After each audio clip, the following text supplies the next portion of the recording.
les appelle d'ailleurs les petits prophètes? Moi, je ne comprends pas ça.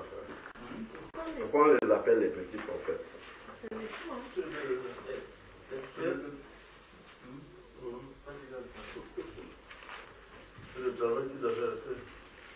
C'est les théologiens qui les appellent les petits prophètes. C'est justement la question que je voulais c'est dans la Bible qu'ils sont des petits prophètes. Voilà, exactement. Mais on mesure ça. Quand on voit le livre d'Ésaïe, c'est gros. On voit Jérémie, c'est gros. Et comme eux, ils ont écrit 3 chapitres, on dit les petits prophètes.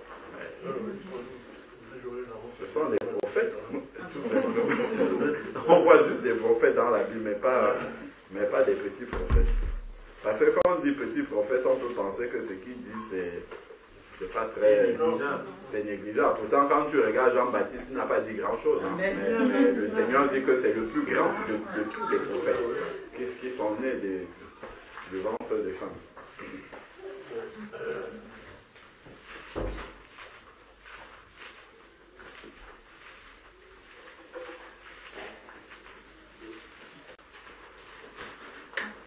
Il faudra prendre un temps pour méditer vraiment ce livre-là, personnellement, petit à petit, et tu verras en fait que le Seigneur mettra le doigt exactement sur ce qu'il veut te montrer en allant tout doucement, et parce que des fois quand le Seigneur nous conduit personnellement à lire un passage de la Bible, c'est une lumière qu'il veut apporter dans un domaine particulier de notre vie. Et c'est nous-mêmes, en fait, en le méditant vraiment minutieusement, en descendant, parfois on peut méditer un livre dans la prière. Tu lis un passage, un verset ou deux, tu pries d'abord par rapport à ça, ensuite tu continues à lire, tu pries encore, ainsi de suite. Et là, vraiment, tu verras comment le Seigneur, soit il va mettre le doigt dessus, soit quand tu auras laissé la Bible, tu vas passer à autre chose. Bon, bien souvent, les gens attendent les réponses par les songes, mais souvent, souvent le Seigneur ne parle pas par un songe. Hein. Tu peux être en train de faire la cuisine, après, hop, il y a une pensée qui arrive et ton esprit se fixe vraiment dessus, et le Seigneur commence à vraiment à t'éclairer, en fait, par rapport à un passage que tu as lu, tu étais devant ta Bible, mais tu ne comprenais pas tout à fait là où c'était en train de... Mais en fait, quand tu arrêtes de méditer comme ça, frontalement devant la Bible, l'esprit, lui, il continue à travailler. Moi, j'ai déjà reçu plusieurs messages comme ça que j'ai prêchés, sans être en train de méditer la parole de Dieu. Je suis peut-être en train de conduire après, la pensée se fixe sur quelque chose, et le Seigneur commence à m'éclairer sur des choses que j'ai lues il y a longtemps déjà. Il commence à m'expliquer, en fait, ça, c'est en rapport avec tel autre passage. Tel autre passage, c'est en rapport, c'est ça que je voulais dire. Donc là, je montrais déjà tel aspect de la parole, et ainsi de suite, et puis ça c'est clair. Donc, en ayant fini de méditer et après avoir prié, il faut toujours faire attention en fait à ce que il faut toujours savoir en fait que l'esprit continue à travailler et que tu peux recevoir même après. Même quand tu es dans une autre activité, tu peux recevoir l'éclairage du Seigneur. Et des fois, ça m'arrivait souvent, je suis en train de travailler. Après, il faut que je m'arrête net, je laisse mon travail et puis je vais prendre un stylo, je commence à noter des choses qui viennent parce que je sais que ce que je suis en train de faire, si je ne m'arrête pas, déjà je ne vais pas recevoir le message en entier, et si je ne note pas, ce que je fais, ça va me troubler par rapport à ce que le Seigneur est en train de me communiquer. Je prends les notes, au moins les grandes lignes, et après je reviens continuer mon travail. Peut-être ce que tu dis est juste, parce que ça m'est arrivé plusieurs fois, mais le problème c'est que je ne note pas.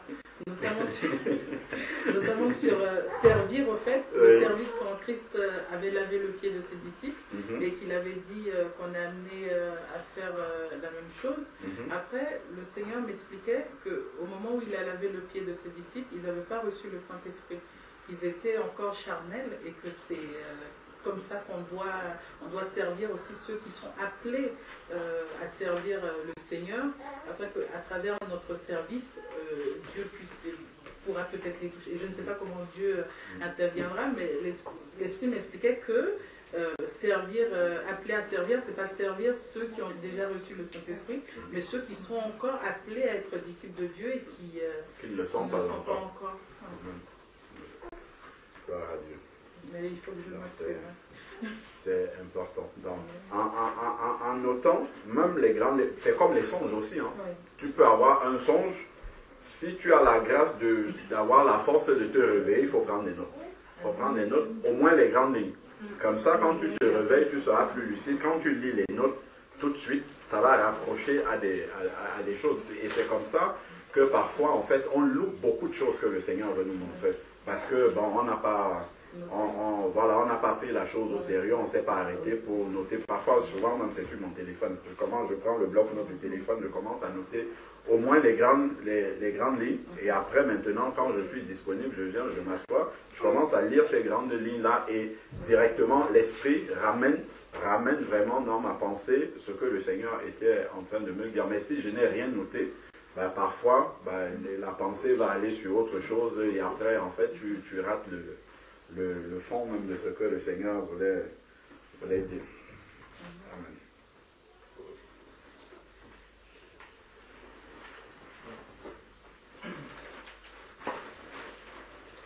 Je voulais juste une petite parenthèse, juste c'est que quand, en parlant de songes aussi, j'avais justement arrêté de noter les songes parce que je me disais que l'ennemi pouvait le lire.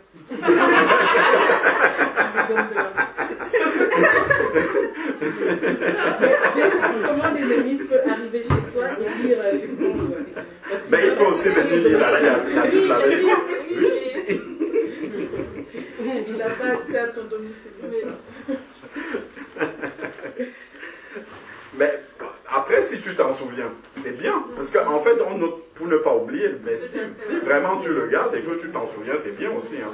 Mais par rapport à l'ennemi, je ne crois pas qu'il pourra faire quelque chose. Après, je vais poser une petite question. Ça n'a rien à voir, je peux ou pas? Ah oui, bien sûr. Est-ce que, je ne sais pas si ça m'arrive seulement à moi ou ça arrive à d'autres.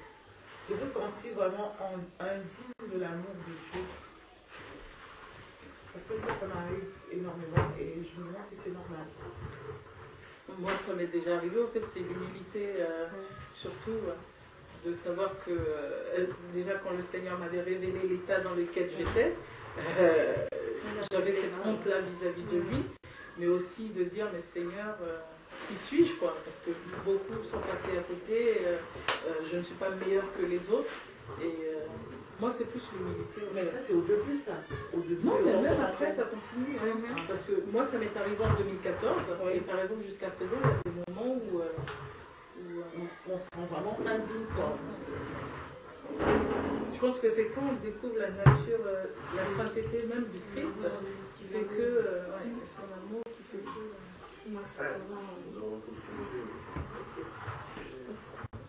Hein? Non, vas-y. Hein. Ah oui, tu veux répondre à la sœur. Il y a même ce qu'elle est en train de dire là dans le livre que la sœur est en train de nous présenter. Si nous regardons un peu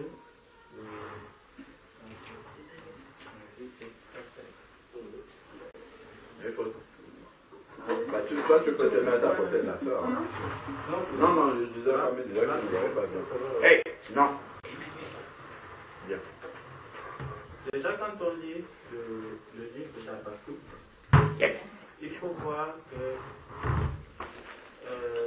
dans ce livre, le Seigneur essaye, ce livre nous montre le caractère de Dieu par rapport à l'état moral du peuple. Donc, que ce soit par rapport à même l'Église, par rapport aux païens, en lisant, dès le début, il y a déjà ça qui apparaît quand tu lis le livre d'Habakkuk. Bon. Donc, et le Seigneur nous présente donc c'est un dialogue donc entre Habakkuk justement et Dieu. Donc comme la sœur disait tout à l'heure que est-ce que le malin viendra écouter ce qui est en train d'être dit. Mais justement, dans la présence de Dieu, lorsque tu parles avec ton Dieu, le diable ne peut pas venir mettre son doigt lorsque Dieu parle avec son enfant. Il ferme totalement les oreilles du diable. Il met toute une barrière. Aucun accès, personne ne peut accéder à cette intimité. Donc, tout au début, si on regarde le chapitre 1, il y a au verset 2, Habakkuk va dire quelque chose. Jusqu'à quand, ô Éternel, j'ai crié. De quel cri est-ce qu'il s'agit? Quand Habakkuk demande, jusqu'à quand, ô Éternel, j'ai crié, ça c'est déjà la marque, en fait, le cri. C'est un cri de quoi? C'est un cri de foi. Habakkuk est déjà en train de témoigner, de montrer sa foi, en fait, à Dieu. Parce que dans jusqu'à quand, il montre que j'ai cette certitude que tu vas te manifester. Tu vois? Bon, Dieu va se manifester. Habakkuk a cette certitude. Mais il ne sait pas quand est-ce qu'il va se manifester. Tu vois? Donc il a déjà cette assurance en Dieu, cette foi que le Seigneur, mon Dieu, peut tout. Mon Dieu se révèle, mon Dieu est puissant, mon Dieu est fort. Mais Seigneur, jusqu'à quand est-ce que ces choses qu'il va décrire par la suite vont se présenter? Tu vois un peu? Mais il n'a pas du tout le doute. Ça rejoint un peu ce qu'on a dit avec le juge unique, où le Seigneur nous demande que, à combien plus forte raison, votre Père fera-t-il justice promptement à ses élus? Mais il y a une chose qui manquait à ses élus, c'est la foi. Or, c'est par la foi que Habakkuk va commencer, jusqu'à quand.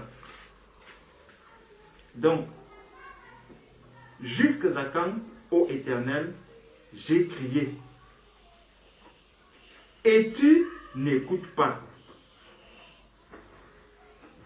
Donc, la question c'est, est-ce que Dieu est indifférent au cri d'Habakkuk, ou qu'est-ce qui amène Dieu à ne pas répondre immédiatement? Tu vois, il dit, j'ai crié et tu n'écoutes pas. Pourquoi Habakkuk demande que tu n'écoutes pas? Parce qu'il voudrait que quand il commence à crier, la réponse arrive directement. Imaginons-nous un instant.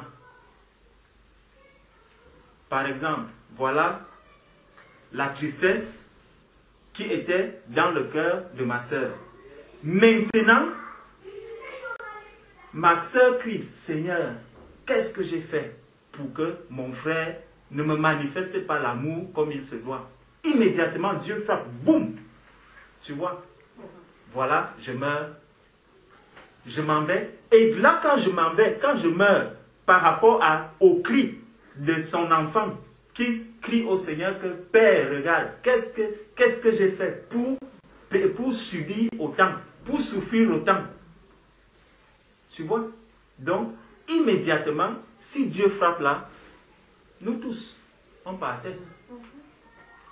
On allait mourir. Donc souvent, quand on va dire, Seigneur, pourquoi tu n'écoutes pas? Regarde déjà, si maintenant, par rapport à moi, quelqu'un d'autre avait adressé la même prière me concernant, qu'est-ce qui allait m'arriver? J'allais disparaître. Donc, les voies de Dieu, ça, nous voyons déjà, ne sont pas les mêmes que les nôtres. Parfois, je peux penser que telle chose est bonne. Mais Dieu, dans sa miséricorde, dans sa patience, lui, il voit que non. Telle personne, c'est peut-être par ignorance qu'elle est en train de faire ceci. Peut-être parce qu'il ne sait pas encore que ce qu'il est même en train de faire est mauvais, donc je dois le conduire d'une manière ou d'une autre pour qu'il arrive sur le droit chemin. Tu vois un peu? Donc, c'est vraiment, et ça c'est la vie que chacun de nous, parce que quand tu lis bien dans le livre d'Habakkuk, tu vas voir, ça ressemble aux prières qu'on adresse au Seigneur, ça ressemble à ce que nous manifestons parfois lorsque nous voyons une injustice, lorsque nous voyons l'iniquité autour de nous, lorsque nous voyons, il y a toutes ces choses-là que l'on va retrouver là-dedans. Et le cri qu'on envoie vers le Seigneur, c'est exactement le même cri que notre frère Habakkuk aussi envoyait au Seigneur. Et quand on lit, même dans beaucoup de passages de la Bible, tu vois, jusque à quand, ô Seigneur? Jusque à quand, ô Seigneur? Donc, ça montre le peuple, même l'Église.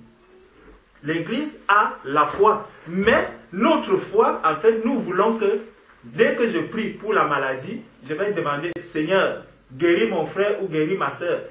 Immédiatement, que ce soit même la volonté de Dieu ou que ce ne soit que Dieu agisse. Vous voyez? Et ça, c'est vraiment la condition humaine. Et quand Dieu voit ça, il dit, ce peuple-ci, vraiment, il y a la chair qui est encore là. Il y a encore beaucoup de chair ici. Il faut que je travaille cette chair. Il faut que je travaille cette chair. Et ça, le Seigneur va nous montrer. Donc, il dit donc, tu n'écoutes pas. J'ai crié vers toi à la violence et tu ne secours pas. Donc Habakkuk voit la violence. Il voit qu'il y a beaucoup de violence là où il se trouve, mais il voit que quand il a crié, le Seigneur n'a pas écouté. Seigneur, il y a des guerres dans le monde. Seigneur, il y a des maladies dans le monde. Seigneur, il y a des personnes qui périssent. La question c'est de savoir, est-ce que le Seigneur ne nous a pas dit que dans les temps de la fin, vous allez entendre des guerres, des bruits de guerre, il y aura des maladies, il y aura des pestes, il y aura ceci, il y aura cela. Quand donc on commence à prier, on dit Seigneur, que tout le monde soit en paix, qu'il n'y ait plus de guerre, qu'il n'y ait plus de maladies, qu'il n'y ait plus ceci entre nous. Est-ce que ça c'est encore une prière du juste? Est-ce que cette prière aura vraiment une grande efficacité?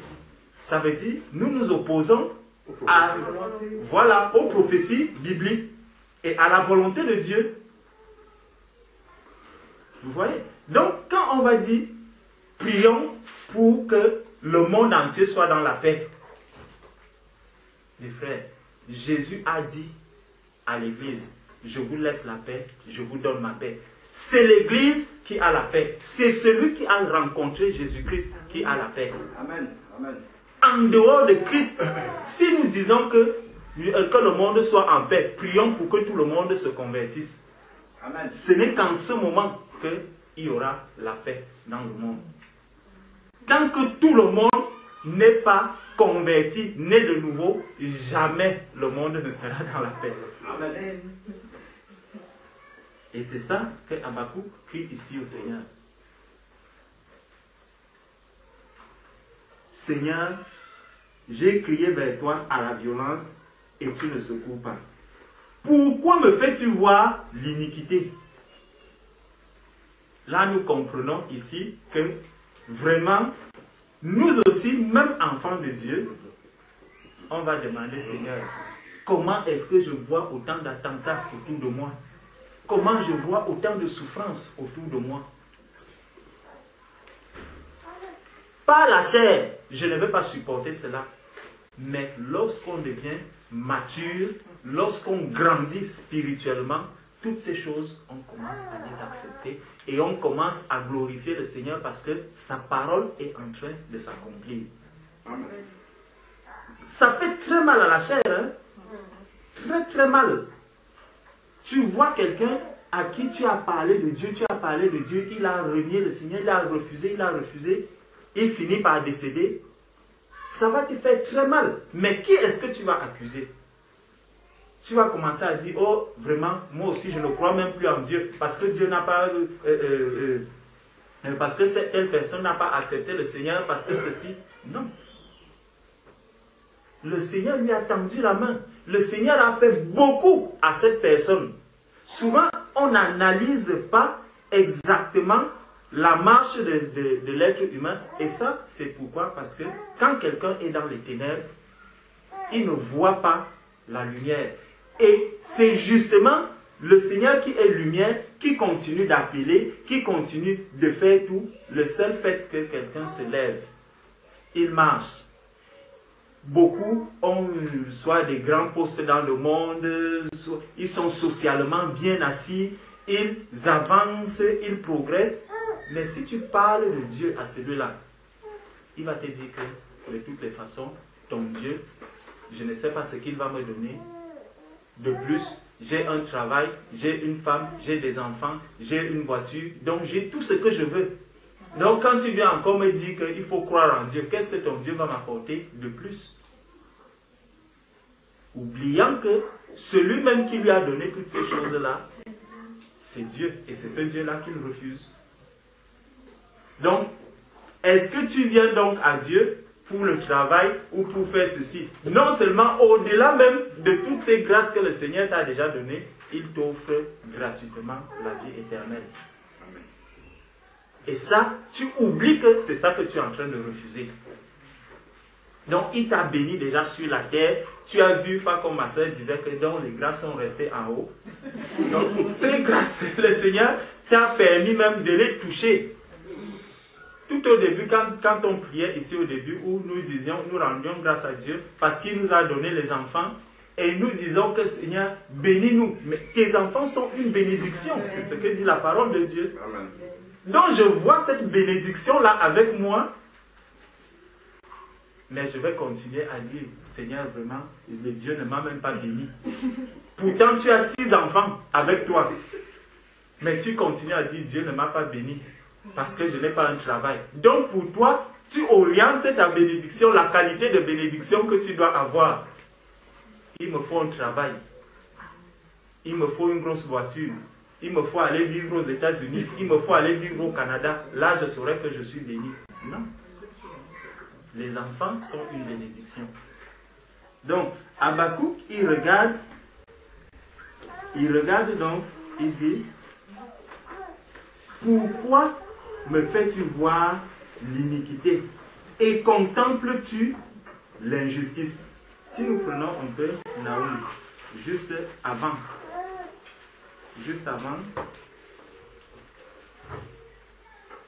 Naoum, il va nous donner déjà un esquisse de réponse. Donc c'est Naoum qui vient juste avant Habakkuk. Au partir du verset 3, il dit, l'Éternel est lent à la colère. L'Éternel est lent à la colère. Il est grand par sa force. Il ne laisse pas impuni.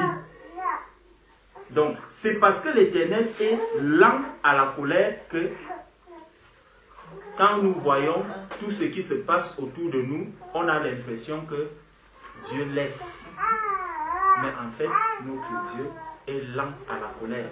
Si Dieu était prompt à la colère, même moi, je n'existerais plus. Peut-être qu'il y aurait déjà eu 8 déluges, ou même 40, ou 100 déluges. Je ne sais pas s'il y aurait un seul homme sur la terre. Donc, notre Dieu est lent à la colère. Au verset 7, il nous dit que l'Éternel est bon. Il est bon. Mais dommage que ce n'est que cette facette du Seigneur que l'on connaît. Non, Dieu est bon. Dieu est miséricordieux. Dieu nous aime. L'amour de Dieu est grand. Tout ça, tout le monde connaît ça. Que ce soit le païen, le chrétien, tous nous connaissons que Dieu est bon. Mais, quand nous, en tant que chrétiens, nous voyons les malheurs, nous voyons les misères, nous voyons tout, et qu'on n'a pas vraiment le cœur dans la vérité, dans la lumière, nous ne sommes pas dans la marche spirituelle, assis dans la vérité, on va commencer à crier, Seigneur, pourquoi autant de choses? Pourquoi autant de souffrances? Pourquoi même mes enfants sont malades alors que tu es Dieu qui guérit? Pourquoi même les personnes autour de moi meurent alors que tu es le Dieu qui ressuscite les morts? Je me pose beaucoup de pourquoi, je me pose beaucoup de questions.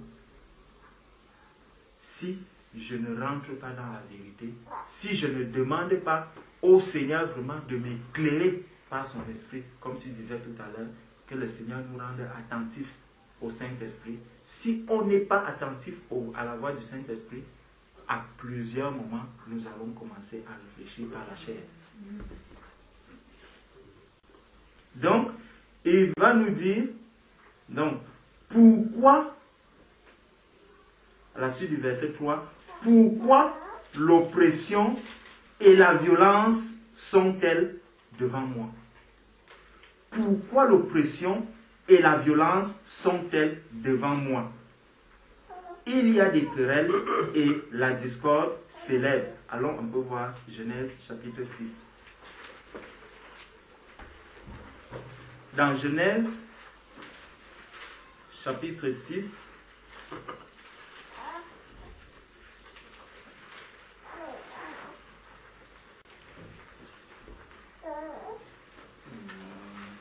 Genèse chapitre 6, verset 11. La terre était corrompue devant Dieu. Regardez, ça c'est dans Genèse. La terre était corrompue devant Dieu. Est-ce que c'est différent aujourd'hui, de nos jours? La terre était corrompue devant Dieu. La terre était pleine de violence. Ça, c'est dès la Genèse. Et à la Genèse, Jésus n'est même pas encore arrivé. Mais il est déjà là. Parce que quand quelqu'un va... quand tant que Jésus n'est pas encore arrivé, c'est comme si il n'était pas... Non, Jésus est déjà là. Voilà, avant que le monde soit. Gloire à Dieu, tout à l'heure, on a chanté que Abraham, avant qu'Abraham fût, je suis. Donc, Jésus est déjà là, mais physiquement sur la terre, il n'était pas encore venu.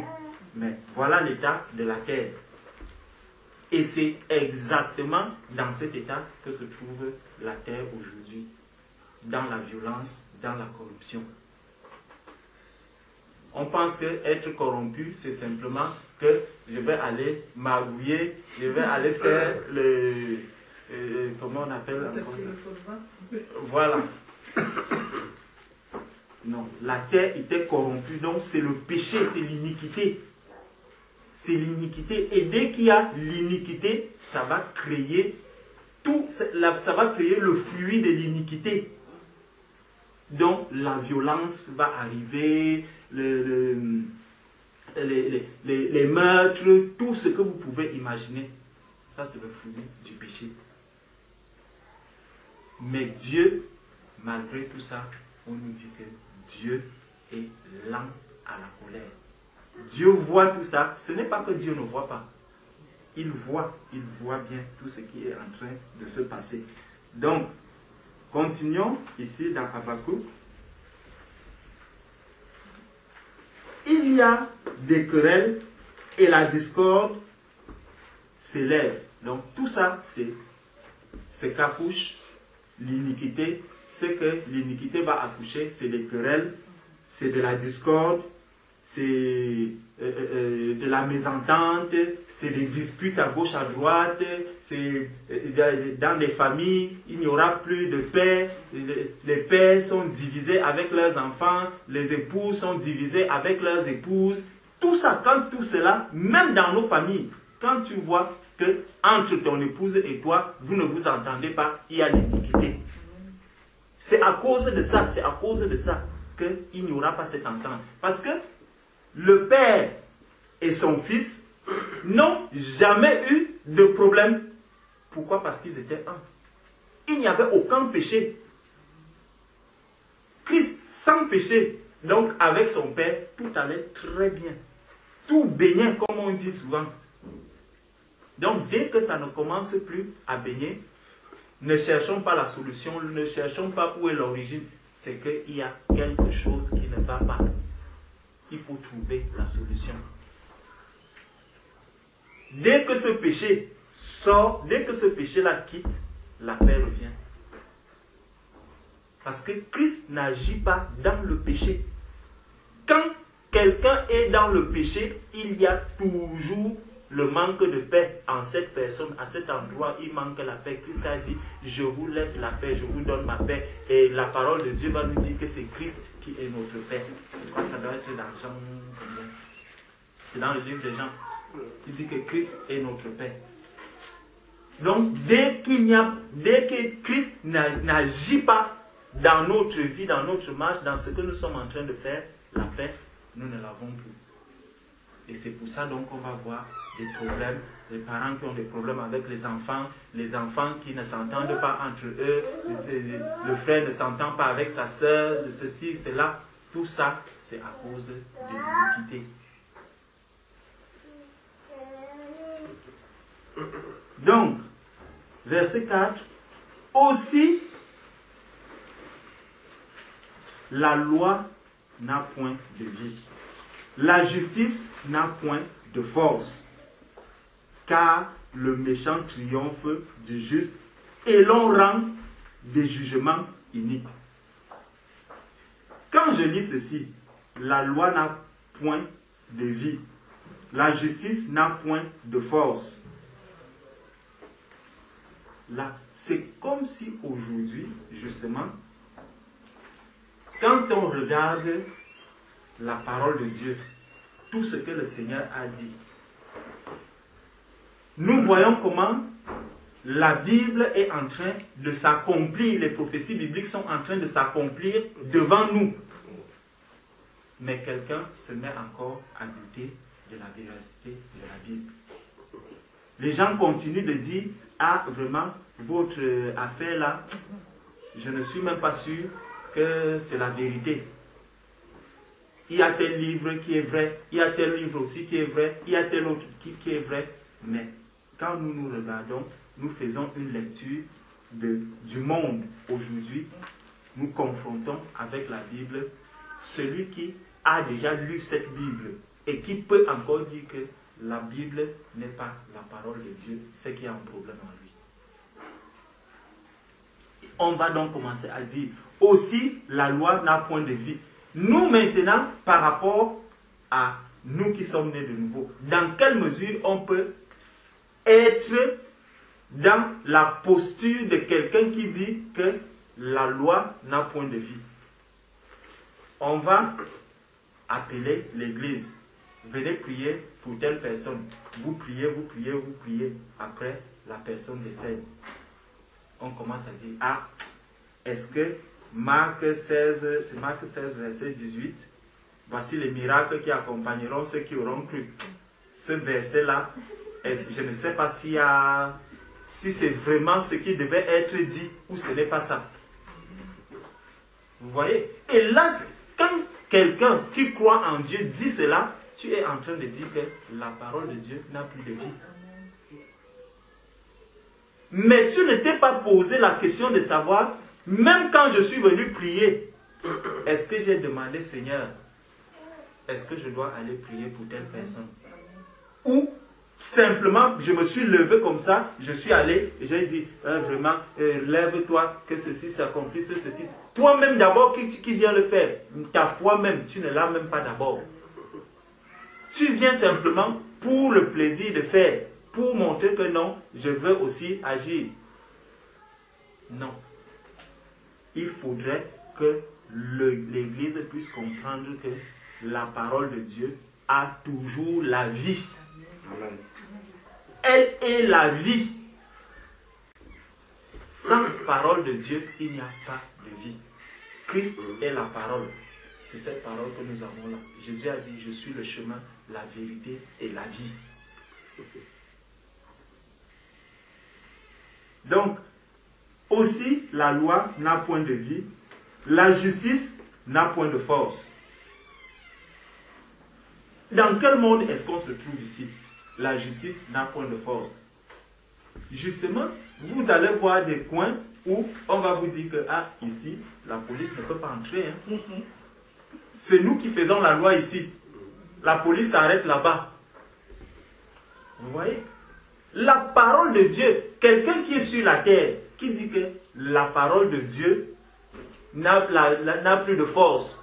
Le jour que tu vas mourir, tu comprendras que la parole de Dieu a la force. Tu comprendras que cette parole est la justice, qu'elle est juste et que c'est elle qui va te juger. C'est ce que la parole de Dieu. Et Dieu nous a même rappelé cela. Dieu a dit cela dans sa parole. Il dit que toute bouche sera fermée. Et c'est cette parole-ci qui va vous juger. Donc, même si tu es encore sur la terre, tu fais le mal comme tu veux, tu fais l'iniquité comme tu veux, tu fais tout ce que tu accomplis, Dieu nous a dit qu'il est lent à la colère. Il donne la possibilité à tout être humain de venir à lui afin que les temps de rafraîchissement puissent venir. Amen. Mais si tu refuses ce temps de rafraîchissement, à la fin, tu auras les temps de chaudeur. C'est la chaleur qui va t'accueillir. Là, il n'y aura plus de... Comme on dit souvent chez nous, quand il fait très chaud, tu vas t'asseoir dans un bar, tu prends une bière, tu bois et tu dis, ah, c'est bien glacé. Là, à la fin, tu comprendras et il risque d'être trop tard. Donc, c'est important que toute personne puisse savoir qu'elle a une responsabilité devant Dieu. Le Seigneur nous a fait la grâce d'avoir sa parole, d'avoir cette vie entre les mains. Partout, tu vas rencontrer, ou ne serait-ce que même dans une librairie, qui n'est même pas chrétienne, tu rencontres quand même un rayon où on écrit Bible ou machin, bref, on va te présenter quand même une Bible. Partout. Donc quelqu'un ne dira pas que je n'ai pas entendu. Non, le Seigneur permet que tout être humain puisse entendre la parole. Donc, qu'on continue de dire que la parole de Dieu n'a plus de force, qu'il n'y a plus de justice, mais cette parole, elle garde intacte sa force.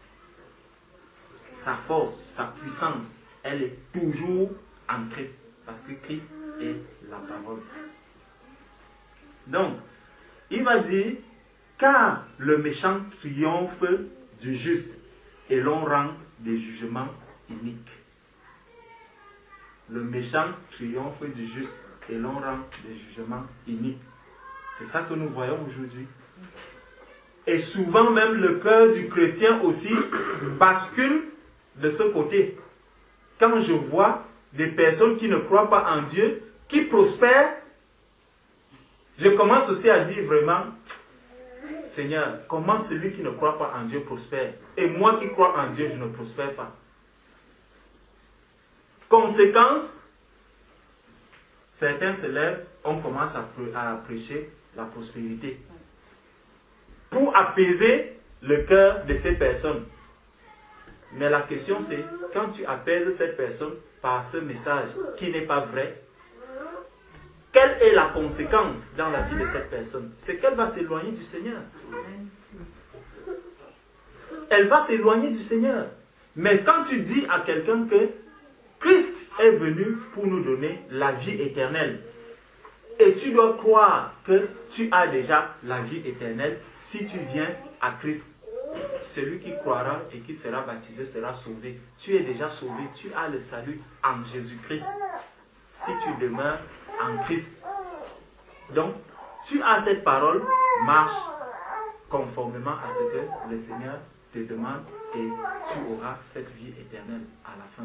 On commence à dire, on dit, non, le méchant qui est à côté de moi, moi je le vois même, quand il monte, il descend, il a des filles à gauche, à droite, lui peut-être il est dans le faux, il fait le faux, il fait ceci, mais c'est lui qui prospère même dans l'entreprise, c'est lui qu'on va nommer directeur. Moi qui suis chrétien, je n'ai pas ces postes, je n'ai pas ceci, je ne suis que balayeur, je ne suis que ceci. On commence à voir, nous sommes exactement en train de dire que le méchant triomphe du juste. Le méchant triomphe du juste, mais nous oublions une chose, c'est que le Seigneur nous a dit, vous êtes la lumière du monde. Donc si je suis la lumière du monde, comment donc quelqu'un qui est dans les ténèbres, je vais encore l'envier? Donc je n'ai pas compris du tout ce que la parole de Dieu nous dit. Donc ma soeur, déjà, ne serait-ce que sur ces 4 versets, nous voyons que appeler Habakkuk un petit prophète, je ne sais pas. Je ne sais, tous les problèmes qu'il pose là, c'est la Bible entière qu'il est en train de nous parler, de nous révéler là. Donc, verset 5. Jetez les yeux parmi les nations. Regardez, ça c'est le Seigneur qui commence donc à lui répondre ici. Jetez les yeux parmi les nations, regardez, et soyez saisis d'étonnement, d'épouvante, car je vais faire en vos jours une œuvre. Je vais faire une œuvre que vous ne croiriez pas si on la racontait. Vous comprenez bien? Il dit, oui, Habakkuk, j'ai compris tout ce que tu as dit là. Mais, il faut que tu comprennes bien qui est-ce que je suis. Je suis Dieu. Je suis le Créateur. Je suis celui qui connaît les cœurs, qui sonde les cœurs et les reins. Je sais que là, il y a des personnes qui vont m'accepter. Il y en a qui ne vont pas m'accepter, mais je ne veux pas les perdre tous. Dieu est amour. Il aime ses enfants. Il aime la création, ce qu'il a créé. Parce que lui-même nous a dit qu'il s'est arrêté et il a vu que tout ce qu'il a fait était bon. Donc comment il va faire détruire tout cela avec le sacrifice même qui a été accompli à travers Jésus-Christ.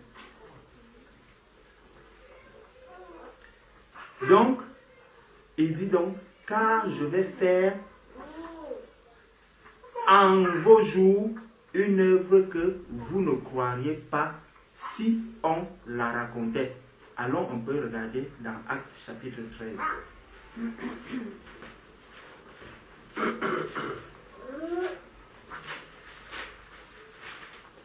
Dans Actes chapitre 13,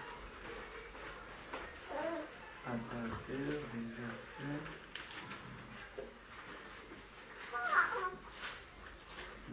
23. Actes chapitre 13, à partir du verset 23. C'est de la postérité de David que Dieu, selon sa promesse, a suscité à Israël un sauveur qui est Jésus. Avant sa venue, Jean avait prêché le baptême de repentance à tout le peuple d'Israël. Donc, nous voyons ici le rappel qu'on nous fait que avant sa venue, Jean avait prêché le baptême de repentance à tout le peuple d'Israël. Le baptême de repentance, donc, il leur demandait de se repentir. Or, demander au peuple de se repentir, ça rejoint encore ce qu'on a lu dans Genèse, c'est que le monde était corrompu. Il y avait toujours la question du péché. Le monde était toujours sens dessus à cause de l'iniquité, à cause de ce que les humains font.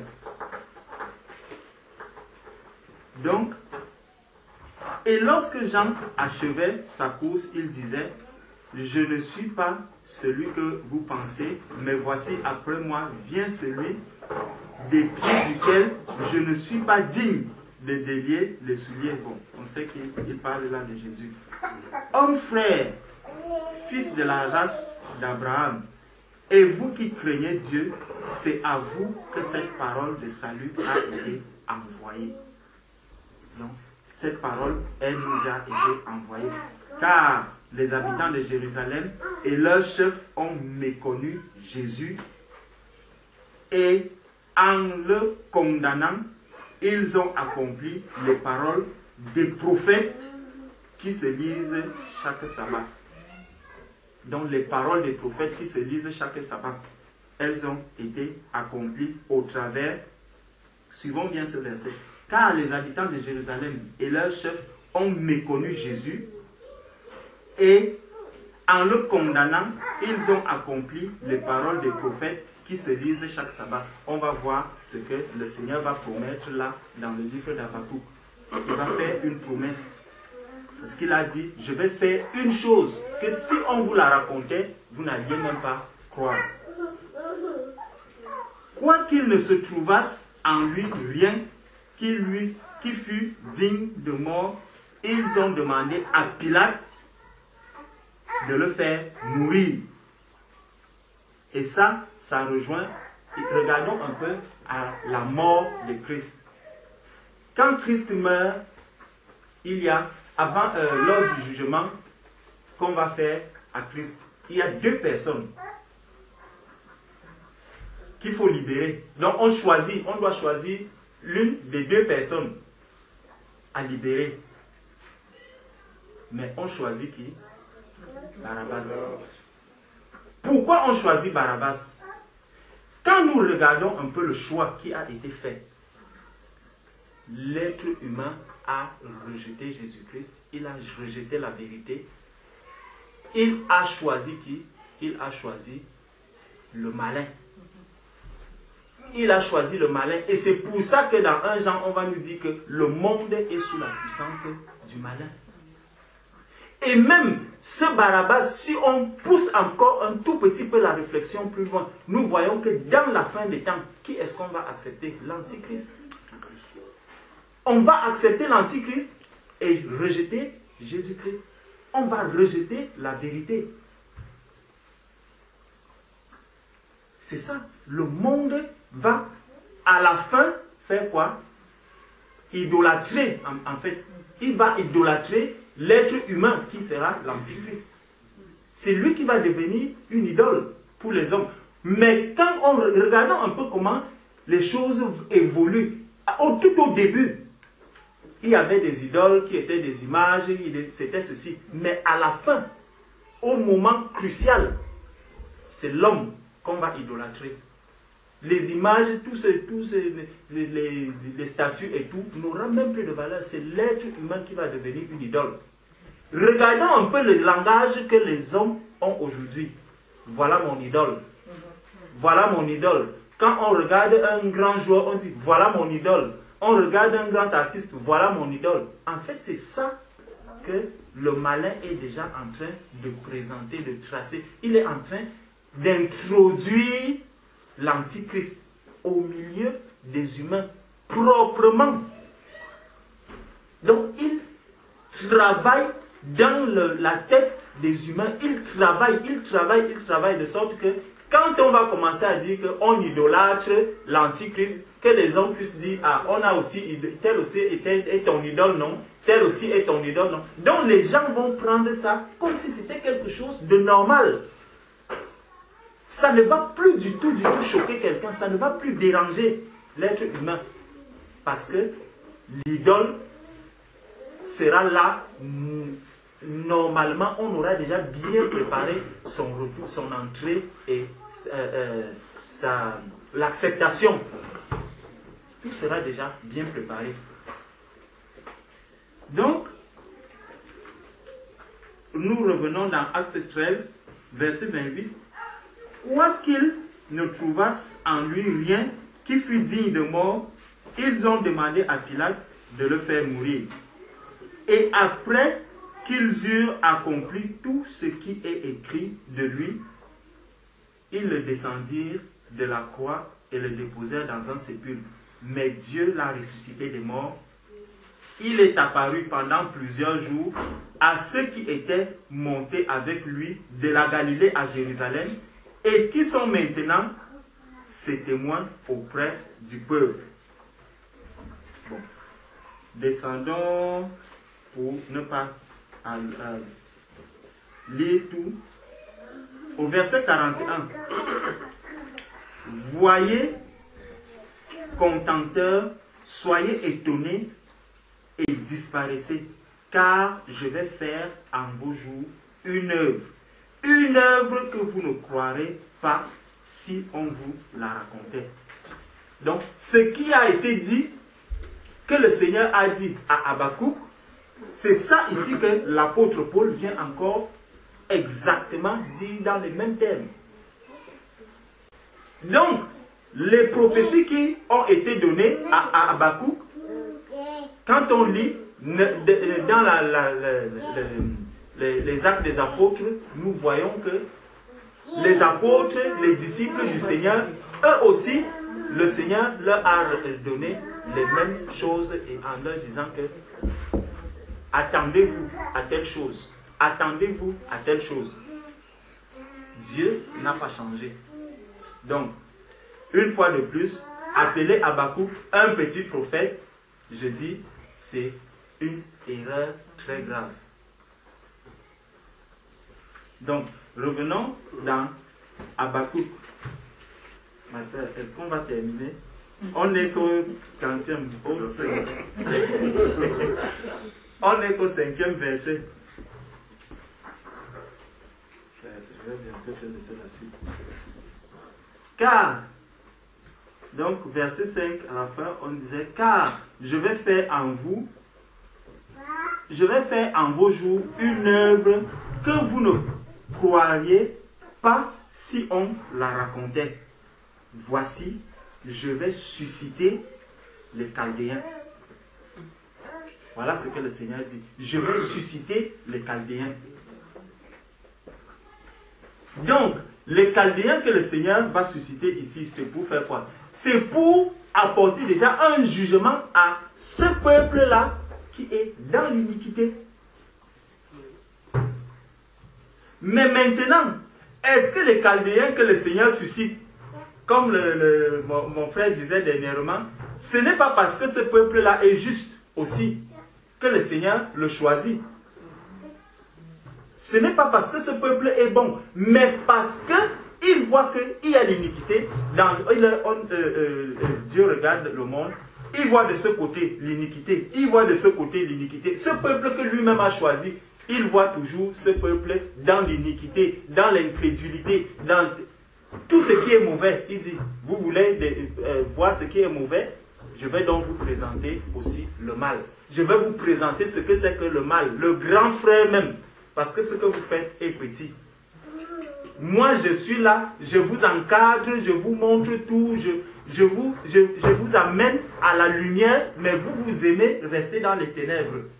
Quand aujourd'hui on crie dans le monde, vous regardez, les hommes disent, voilà, il faut se rassembler pour la paix, il faut faire ceci pour la paix. Mais on regarde ne serait-ce que dans les écoles.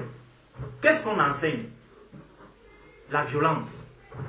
Qu'est-ce qu'on enseigne? C'est des choses même qui nulle part ne peuvent inciter à la paix. Ni même à la considération de son prochain. Un enfant est encore petit, dès la maternelle, on lui dit, tu as des droits. Tu as le droit de faire ceci, tu as le droit de faire ceci, tu as le droit de faire cela. Est-ce que là, on prépare déjà l'enfant au respect de l'autorité? Ne serait-ce que de l'autorité parentale. Puis on va dire, non, tu n'as pas le droit même de corriger l'enfant. Tu n'as pas le droit de faire ceci. Tu n'as pas... Et l'enfant, dès la maternelle, il grandit avec tout ça. Quand il sera donc grand, le parent, il a déjà perdu son autorité. Est-ce que vous pensez que c'est le policier qui aura cette autorité sur lui? Faux, il ne l'aura pas. Il ne l'aura pas. La première autorité que Dieu a donnée à l'enfant, c'était son parent. Si le monde retire déjà cette autorité à l'enfant, ce n'est pas à quelqu'un d'autre que l'enfant aura ce respect. Faux, c'est impossible. Que ce soit la police, la justice, toutes ces personnes-là, un enfant à qui on a appris, à qui on a retiré l'autorité de son parent, quand il sera grand, il ne va pas les respecter. Mais par contre, lorsque un enfant reconnaît l'autorité de son père, c'est pour ça que notre génération a peur de la police. On a peur qu'un jour, tu vois la police là devant toi, tu commences à paniquer. Mais regardez les enfants qui naissent dans des pays où, non, tout le monde fait ce qu'il veut. Celui-là, on le met, il voit la police, il ne se gêne pas du tout. Il ne se gêne pas du tout. Quand le policier vient, c'est encore lui le premier même à l'agresser. Tu te demandes, mais où est-ce qu'on est? Où est-ce qu'on va? Mais ça vient de loin, parce qu'on pense faire du bien en disant que oui, tes droits, il faut que tu fasses ceci, des droits.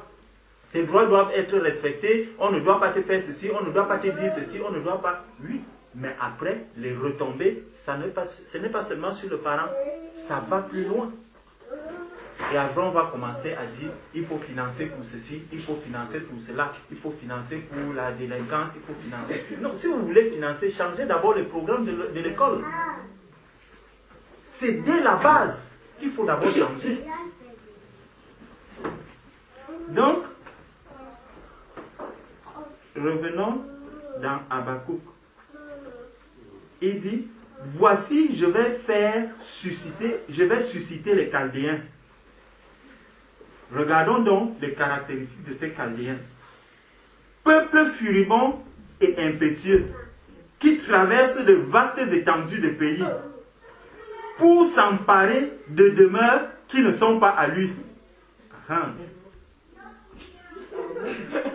Il est terrible et formidable. Quand Dieu même dit d'un peuple qu'il est terrible, vous pouvez imaginer.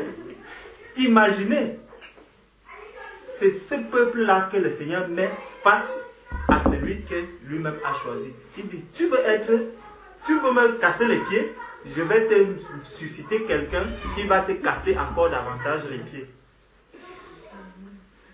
Voilà donc ces Chaldéens qui arrivent. Il est terrible et formidable.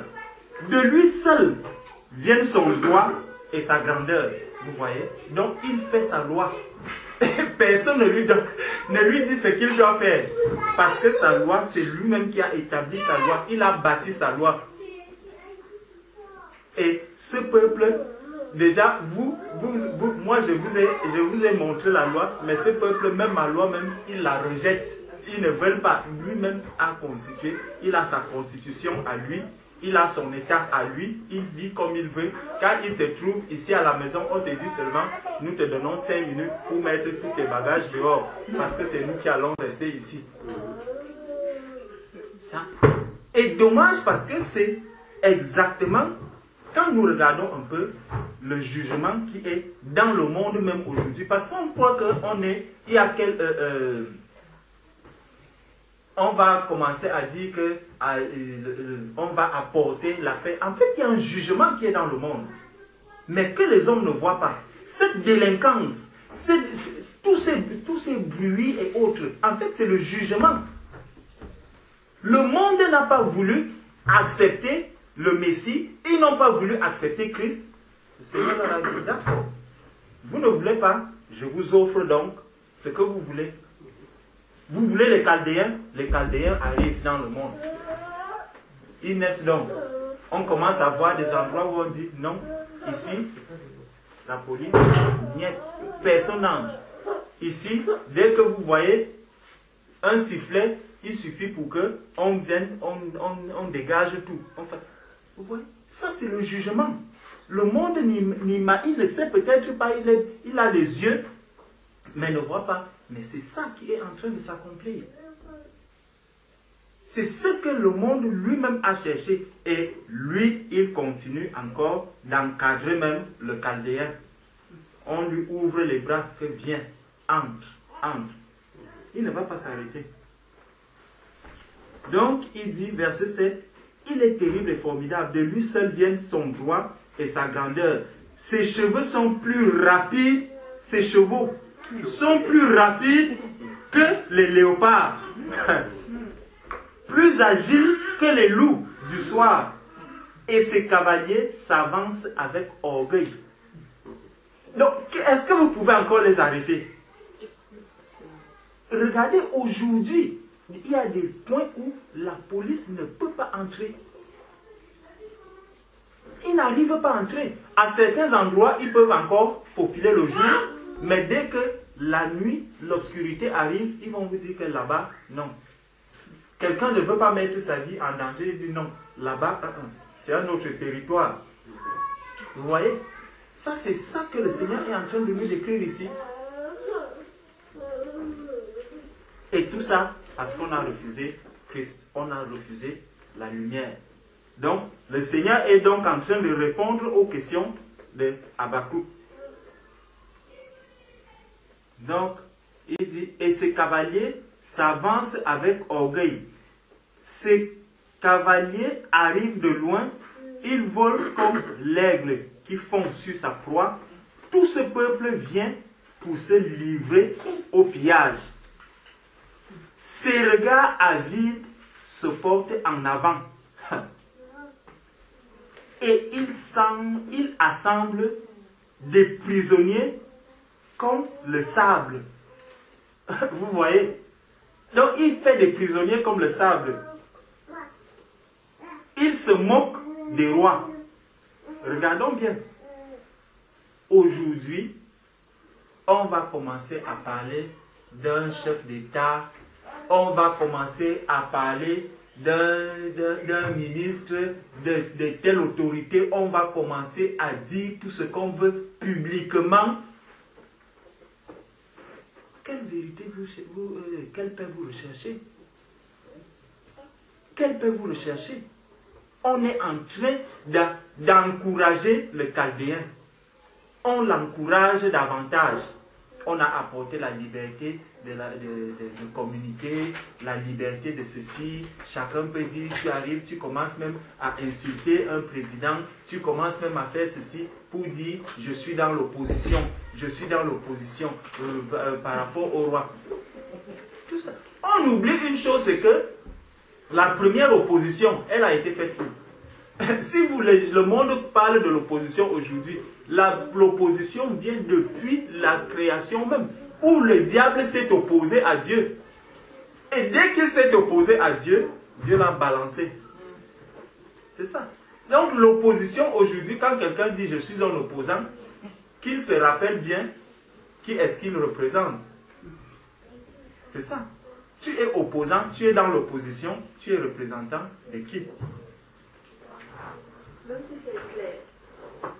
Même si c'est un dictateur du type l'autorité de Dieu. Attends. Quand Dieu suscite un roi, un chef, c'est pour accomplir quelque chose. Tu vois, ici nous sommes en train de voir que Dieu a suscité les Chaldéens ici pour apporter le jugement à ce peuple-là. Donc quand tu t'opposes même à ce Chaldéen, au roi, en quelque sorte, même s'il accomplit quelque chose, la seule chose, si dès que tu vas à l'opposition, tu es en train de t'opposer à ce que Dieu veut accomplir. Dieu veut enseigner son peuple au travers peut-être de quelqu'un qui est plus dur, d'un vrai dictateur. Tu vois un peu, c'est ça que le Seigneur avait déjà fait avec le peuple d'Israël. Quand le peuple était conduit par des juges et autres, le peuple a dit non, on ne veut plus. Nous voulons être comme les nations. Le Seigneur a dit, vous voulez être comme les nations. Je réponds à votre prière. J'exauce votre prière. Les retombées étaient graves. Donc tu vas en opposition à ce roi que le Seigneur a suscité. Ma sœur, tu t'opposes à Dieu. En tout cas, je ne sais pas si ça répond à ta question. Donc, continuons. On était, voilà, verset 10. Il se moque des rois. et les princes font l'objet de ses railleries. Ils se rient de toutes les forteresses. Donc vous pouvez faire n'importe quoi, ils vont se moquer de vous. Il amoncelle de la terre et il les prend. Alors son ardeur redouble. Il poursuit sa marche et il se rend coupable. Sa force à lui, voilà son Dieu. Vous voyez? Et ça, c'est là maintenant, c'est ça. Quand au verset 11, il dit, alors son ardeur redouble. Il poursuit sa marche et il se rend coupable. Sa force à lui, voilà son Dieu. Voilà là où il est coupable. C'est que il, au lieu de reconnaître que, bon, voilà comme ma soeur lui demandait un roi qui est dictateur. Quand il arrive, si ce roi dictateur arrive à un moment donné à dire, mais en fait, tout ce que je suis en train de faire ne vient pas de moi. Ça vient de Dieu. Il va commencer à dire que la force même qu'il a, l'autorité même qu'il a, ne vient pas de lui, ça vient d'un être suprême qui est Dieu. Celui-là, le Seigneur, dit qu'il est en train d'accomplir son œuvre dans cette dictature. Pourquoi? Parce que quand on regarde ici, il dit, d'où vient sa culpabilité? Sa culpabilité vient du fait que sa force à lui, voilà son Dieu. Tu vois, donc là, il tombe dans l'idolâtrie pour lui, il compte sur sa force, en fait. Au lieu de reconnaître le Dieu puissant, lui, il prend sa force comme étant son Dieu à lui. Donc, il estime qu'il fait toutes ces choses parce qu'il est tellement fort.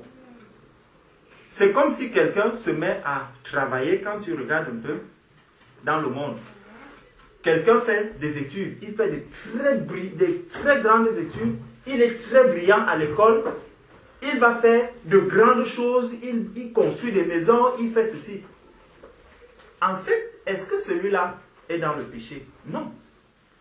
Tout ce qu'il a, c'est le Seigneur qui le lui donne. Mais si tu poses la question à cette personne, mais tout ce que tu as là, les brillantes études que tu as faites, comment est-ce que tu as pu arriver? Il te dit, c'est parce que je suis très intelligent. C'est parce que j'ai beaucoup appris. C'est parce que j'ai beaucoup fait ceci. C'est parce que j'ai beaucoup fait cela. Et c'est là que vient le péché.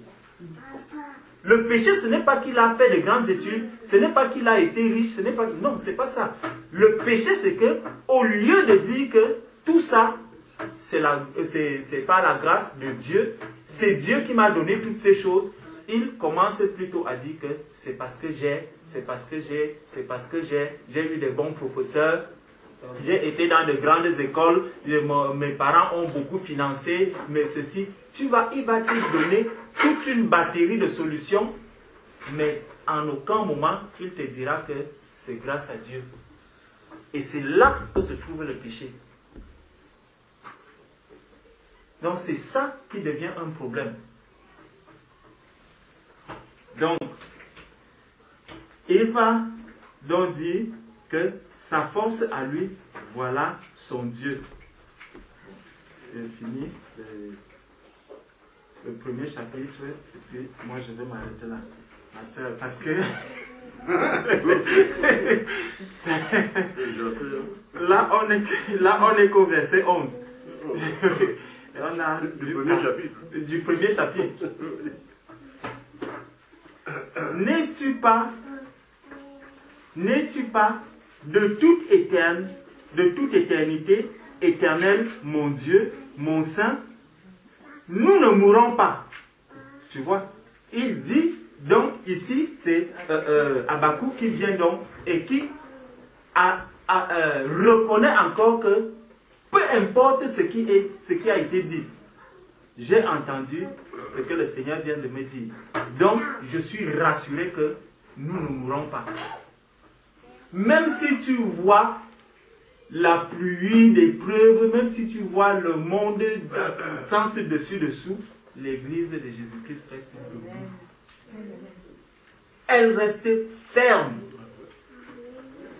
Et le Seigneur a dit à son père, je n'ai perdu aucun de ce que tu m'as donné. Amen. Emmanuel a dit Amen. Amen. Le Seigneur n'a perdu aucun.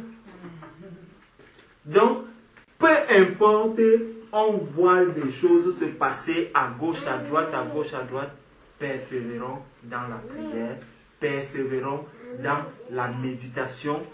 Ayons cette assurance que notre Seigneur est vivant et notre Seigneur est le Tout-Puissant. C'est pour ça que Habakkuk dit ici que nous ne mourrons pas.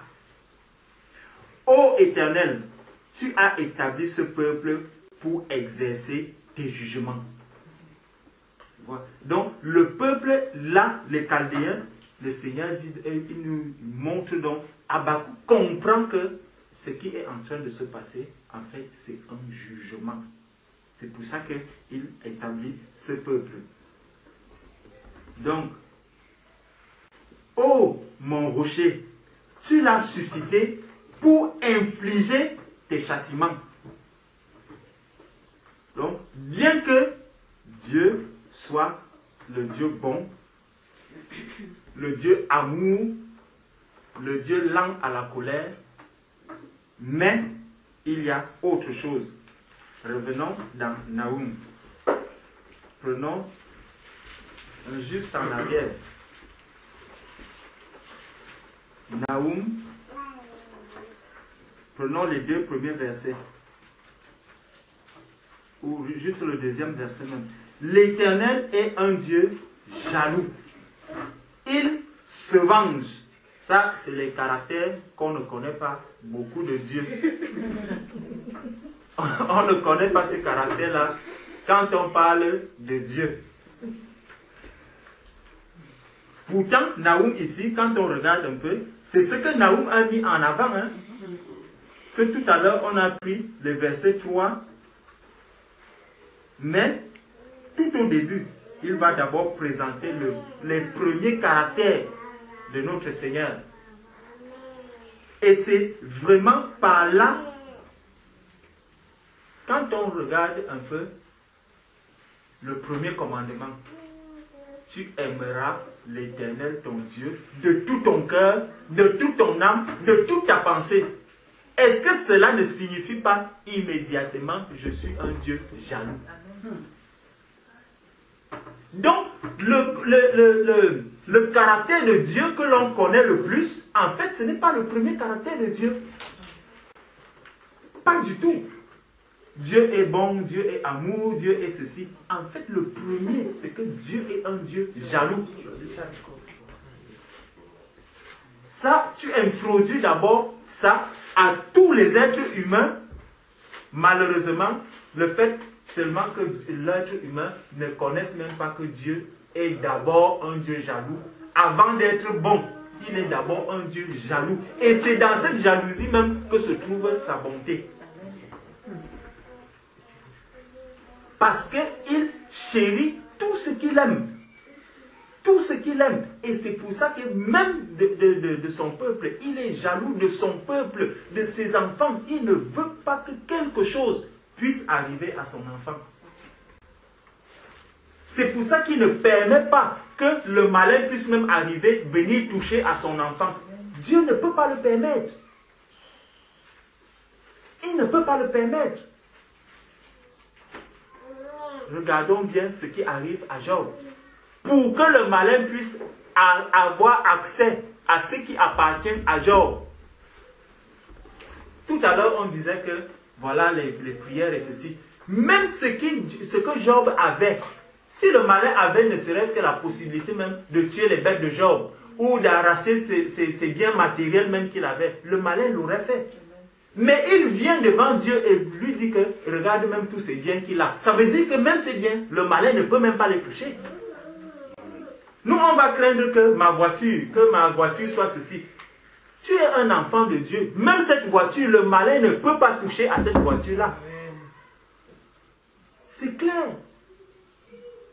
ce qui t'appartient, le malin est venu jusqu'à quand le Seigneur lui a dit que, bon, voilà, je te donne tout ce qu'il a, mais sa vie, jamais, je ne te donne pas ça. Donc vous voyez, nous, les gens vont encore se mettre à dire, je vais prendre ma table, je mets dans le sang de Jésus. Je vais prendre ceci, je mets dans le sang de Jésus. Ça n'a pas de sens. Tout est sanctifié par la parole de Dieu. Je me mets à louer ici, je me mets à faire. Dieu a sanctifié toutes ces choses. Le malin ne peut plus avoir accès à quoi que ce soit qui m'appartienne. Donc, et il nous dit donc, l'Éternel est un Dieu jaloux, il se venge, l'Éternel se venge, il est plein de fureur. Regardez bien, Dieu est bon arrive en bas, tout en bas. Dieu est lent à la colère. Donc, quand il finit tout ça, c'est là où on va arriver à Dieu est lent à la colère. C'est au verset 7 qui va nous dire que l'Éternel est bon. C'est jusqu'au verset 7. Donc, ça veut dire qu'il y a beaucoup de caractères de Dieu qui sont déjà passés, qui nous a déjà présentés. Mais on va arriver jusqu'au verset 7 pour... C'est là que tous les yeux s'arrêtent. On dit, non, moi je ne veux pas voir tout ce qui est en haut. Je ne veux même pas voir tout ce qui vient après. Je regarde seulement ça. L'Éternel est bon. Donc, à la fin du verset 2, l'Éternel se venge de ses adversaires, il garde rancune à ses ennemis. Est-ce que le monde connaît tout ceci? Revenons dans Habakkuk. Fin du verset 12. N'es-tu pas de toute éternité éternel, mon Dieu, mon Saint? Nous ne mourrons pas, ô Éternel. Tu as établi ce peuple pour exercer tes jugements. Ô mon rocher, tu l'as suscité pour infliger tes châtiments. Tes yeux sont trop purs pour voir le mal. Et tu ne peux pas regarder l'iniquité. Tu ne peux pas regarder l'iniquité. Pourquoi regarderais-tu les perfides et te tairais-tu quand le méchant dévore celui qui est plus juste que lui? Traiterais-tu l'homme comme les poissons de la mer, comme le reptile qui n'a point de maître? Il les fait tous monter avec l'hameçon. Il les attire dans son filet. Il les assemble dans ses raies. Aussi est-il dans la joie et dans l'allégresse. C'est pourquoi il sacrifie à son filet. Il offre de l'encens à ses raies, car par eux sa portion est grasse et sa nourriture succulente. Videra-t-il pour cela son filet et toujours égorgera-t-il sans pitié les nations? Donc nous voyons le cri que les uns et les autres élèvent aujourd'hui vers le Seigneur. Moi, je vais m'arrêter là. Je vais laisser le frère continuer par la suite.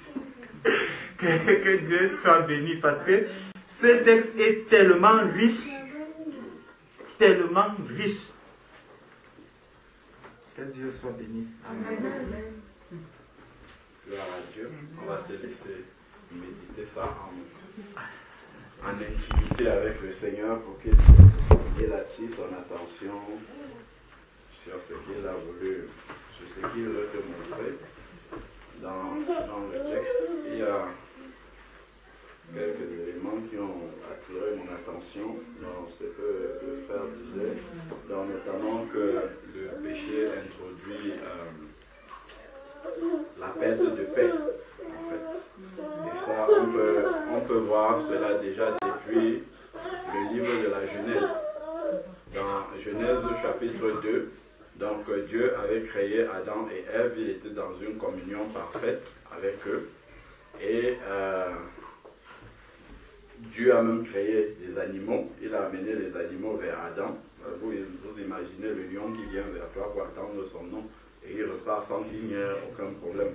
Mais c'est dès que le péché a été introduit que l'agressivité entre le lion et l'être humain est arrivée. Donc perte de paix, quand je vois le chien, je vais courir alors qu'il n'a rien fait, ainsi de suite. Bon.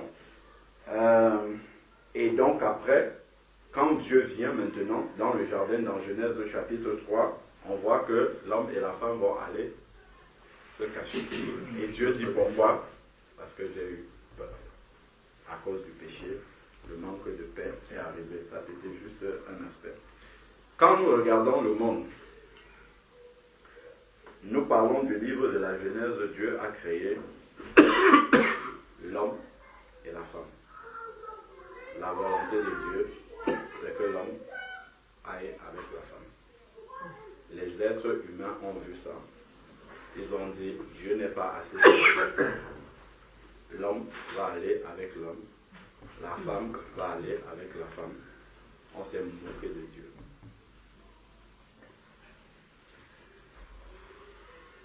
L'autorité parentale dont parle le frère, en retirant l'autorité parentale aux enfants, en disant que les enfants ont des droits, la projection, en fait, c'est que derrière, c'est qu'on retire l'autorité de Dieu aux hommes. Parce que les hommes sont censés être des enfants du Créateur. C'est une rébellion contre Dieu. Et face à tout cela, qui est une manifestation de l'iniquité, on attend la paix dans le monde. Non, pas de paix sans le prince de paix qui est Jésus-Christ. Amen. Voilà pourquoi Dieu a déchaîné les Chaldéens dans ce monde. 11 septembre 2001, les Chaldéens sont entrés en scène. Ils ont commencé par faire ça devant le monde entier pour montrer que ça a commencé. Ésaïe chapitre 30. Ésaïe chapitre 30, verset 23 jusqu'au verset 26. Ésaïe chapitre 30, verset 23 jusqu'au verset 26. Alors il répandra la pluie sur la semence quand tu auras mise en terre et le pain que produira la terre sera substantiel et nourrissant. Il parle à Israël. En ces jours-là, ça ce sont des mots dans la Bible qui annoncent la fin des temps. Quand on écrit en ces jours-là, tes troupeaux iront paître dans de vastes pâturages. C'est quand Israël retourne dans son pays. Les bœufs et les ânes qui labourent la terre mangeront un fromage salé qu'on aura vanné avec la fourche et le vent. Verset 25. Sur toute haute montagne et sur toute colline élevée, il y aura des ruisseaux et des courants d'eau, comme on peut voir aujourd'hui en Israël, au milieu du désert, des courants d'eau qui coulent là-bas. Au jour du grand carnage, ça fait allusion à la dernière bataille qui aura lieu. On a partagé Ézéchiel chapitre 38 entre Israël et le reste du monde. Et ça, c'est annoncé, vous avez vu ce qui est écrit dans notre Bible, à la chute des tours. Les deux tours du World Trade Center, à la chute des tours. C'est un point essentiel dans les prophéties de la parole. Les Chaldéens sont entrés en scène. Depuis que les Chaldéens sont entrés en scène, aucun pays n'est plus en paix dans le monde entier. Ils frappent partout. Et ils n'ont pas besoin de se déplacer physiquement pour venir le faire. Ils suscitent des terroristes dans tous les pays pour frapper. Voilà les Chaldéens. Et leur Dieu, c'est leur force. Le frère lisait ça tout à l'heure. Leur Dieu, c'est leur force. Même certains musulmans ne reconnaissent pas que ce sont des musulmans qui puissent faire des choses comme ça. Ce sont les Chaldéens. Ils frappent partout. ils peuvent recruter tout le monde. Que tu sois français de souche, ils peuvent te recruter. Que tu sois... Voilà. Voilà les Chaldéens de ce monde entier. De cette fin des temps. Et le monde n'aura plus de paix jusqu'à la fin, jusqu'à ce que Jésus revienne. Les Chaldéens vont faire le travail que le frère a eu là tout à l'heure là, pour régler le compte des nations. Et Dieu va regarder.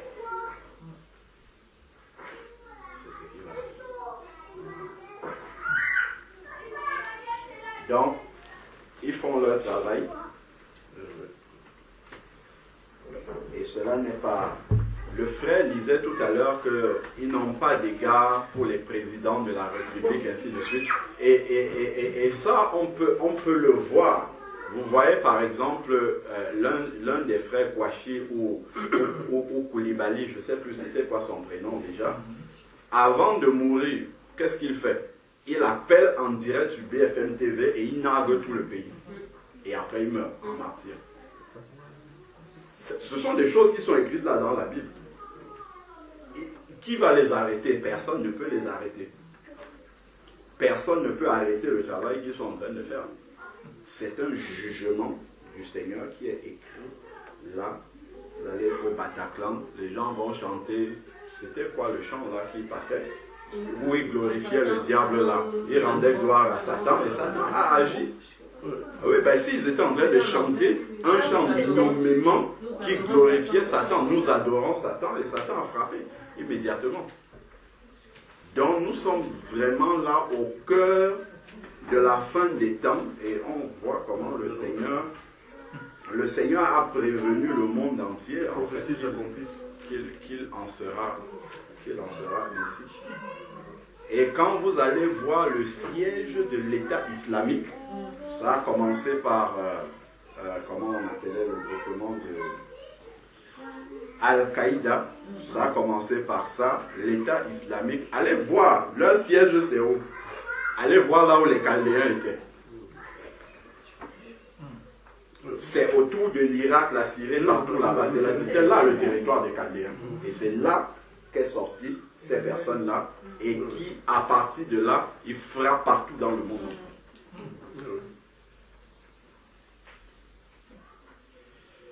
La Bible nous dit dans Luc chapitre 21, si ça nous étonne de voir ça, tout ça c'est écrit dans notre Bible. On a vu la chute des tours, on a vu les Chaldéens qui entrent en jeu, on voit la manière dont les Chaldéens sont annoncés là, la manière dont ils agissaient là pour juger le peuple de Dieu, pour juger les nations, et on voit comment aujourd'hui ces Chaldéens là frappent encore et sont originaires vraiment du territoire des Chaldéens d'avant.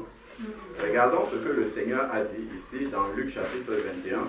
On sait que Luc chapitre 21 parle des prophéties de la fin, où les disciples ont demandé au Seigneur à quoi reconnaîtra-t-on le signe de ton avènement. Et puis le Seigneur a commencé à citer. Donc, Luc chapitre 21, verset 6. Donc, comme quelques-uns, sur le chapitre, au verset 5 déjà, comme quelques-uns disaient du temple qu'il était orné de belles pierres et d'objets apportés en offrande, Jésus leur dit, les jours viendront où de ce que vous voyez ne restera pas pierre sur pierre qui ne soit renversée.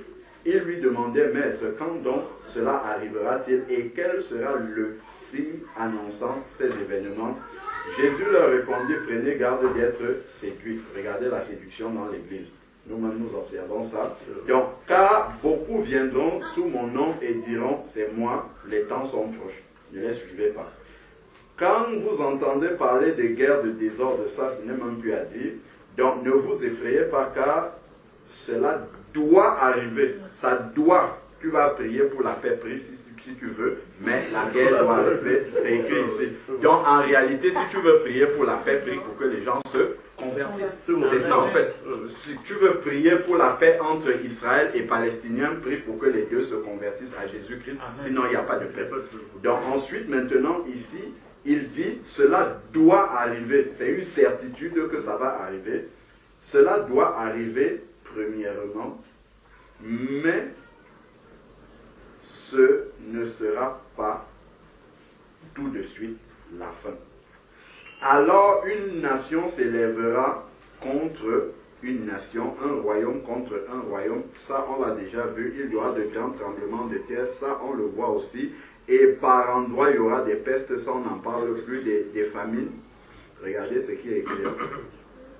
Il y aura des phénomènes terribles. La racine de terrible, c'est terreur, c'est terrorisme. C'est un signe de la fin.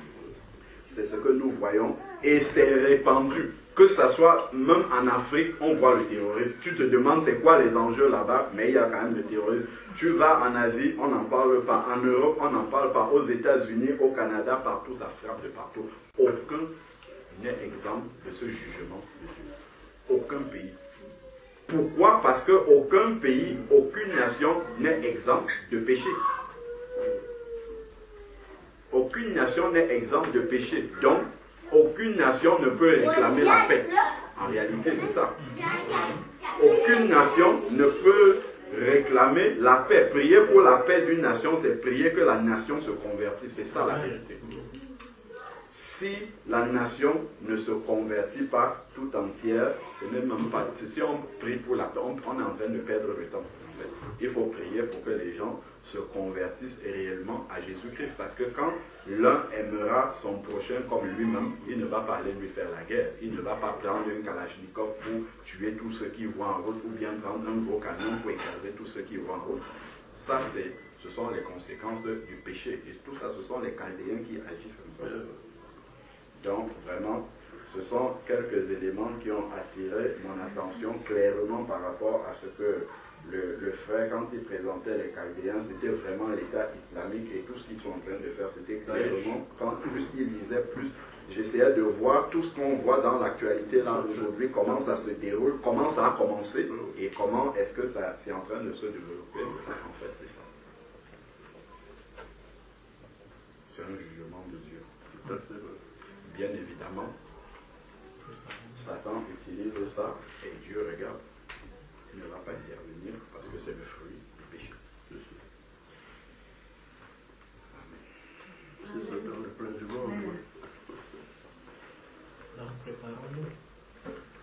C'est ça qu'il faut. C'est ça qu'il faut parce que le message que Dieu lui l'a adressé à l'Église, il est dans Matthieu 24. Par rapport à la prophétie de la fin, Dieu a donné une mission claire à l'Église et on ne voit pas Dieu demander de prier pour la paix. Par rapport à la fin des temps, on ne voit pas Dieu demander de prier pour la paix. Par contre, il y a une autre manière d'agir pour la paix. Et c'est ça que Dieu lui demande à l'Église de faire. C'est dans Matthieu chapitre 24, verset... Matthieu chapitre 24,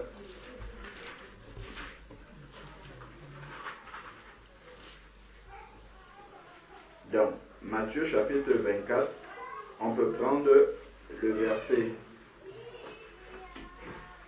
13 et 14. Donc, on peut même commencer à partir du verset 11 parce que ça nous concerne aussi. Il est dit, plusieurs faux prophètes s'élèveront et séduiront beaucoup de gens. Ça, quand on regarde l'Église aujourd'hui, on voit ça partout. En raison du progrès de l'iniquité, l'amour du plus grand nombre se refroidira, ma soeur. Nous sommes dans le péché et ça risque de freiner ton amour. Tout ça, ce sont les signes de la fin. Hein. Même là dans l'église. Même là dans l'église. En raison du progrès de l'iniquité, l'égoïsme, ainsi de suite, l'amour du plus grand nombre se refroidira. Parce que Satan va exploiter cela. Mais celui qui persévérera, donc il faut persévérer, même si les autres manquent d'amour, toi sois rempli d'amour. Celui qui persévérera jusqu'à la fin. Si on te rend le mal pour le bien, donne toujours le bien. Continue toujours à aimer, aime ceux qui te persécutent, et ainsi de suite. Et il dit, celui qui persévérera jusqu'à la fin sera sauvé. Et voilà donc ce qu'il nous demande. Cette bonne nouvelle du royaume sera prêchée dans le monde entier pour servir de témoignage. Ce n'est pas pour que tout le monde se convertisse. Notre rôle, ce n'est pas de convertir les gens, c'est de prêcher, c'est tout. C'est de dire ce que Dieu dit. aux nations. C'est de témoigner l'amour de Jésus-Christ aux gens. Ceux qui doivent se convertir se convertiront. Ceux qui ne doivent pas se convertir ne se convertiront pas, puisque nous pouvons voir dans Apocalypse chapitre 20 qu'il y aura un jugement du trône blanc où petits et grands vont venir. Donc il y a bien des personnes qui vont venir, c'est ceux qui n'auront pas cru. Donc ce n'est pas tout le monde qui va croire. Il y aura des personnes qui ne vont pas croire, mais le Seigneur, lui, il nous demande de prêcher la bonne nouvelle. Prêcher la bonne nouvelle, ce n'est pas seulement prêcher la bonne nouvelle en parole, mais c'est de vivre aussi cette parole-là pour que ceux qui ne la connaissent pas la voient en action au travers de notre vie pratique de tous les jours.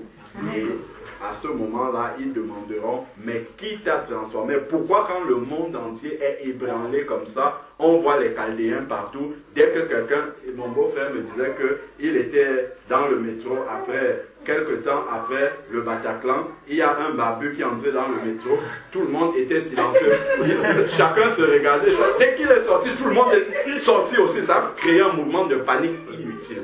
Pourquoi paniquons-nous? Si nous sommes dedans et que nous mourons, nous savons là où nous allons, on n'a même pas à paniquer. S'il se lève et il laisse sa ceinture explosive là à côté de nous, si on peut lui prêcher l'évangile avant qu'il ne meure, on lui prêche l'évangile, on meurt avec lui, et puis nous on sait là où nous sommes en train de partir. On n'a pas à courir parce qu'un barbu est en train de... Non. Le monde a perdu la paix totalement, complètement. Donc nous, notre rôle est de prêcher l'évangile, pas en attendant que les gens se convertissent. C'est Dieu qui convertit les gens, mais il dit ici, pour servir de témoignage à toutes les nations. C'est ça.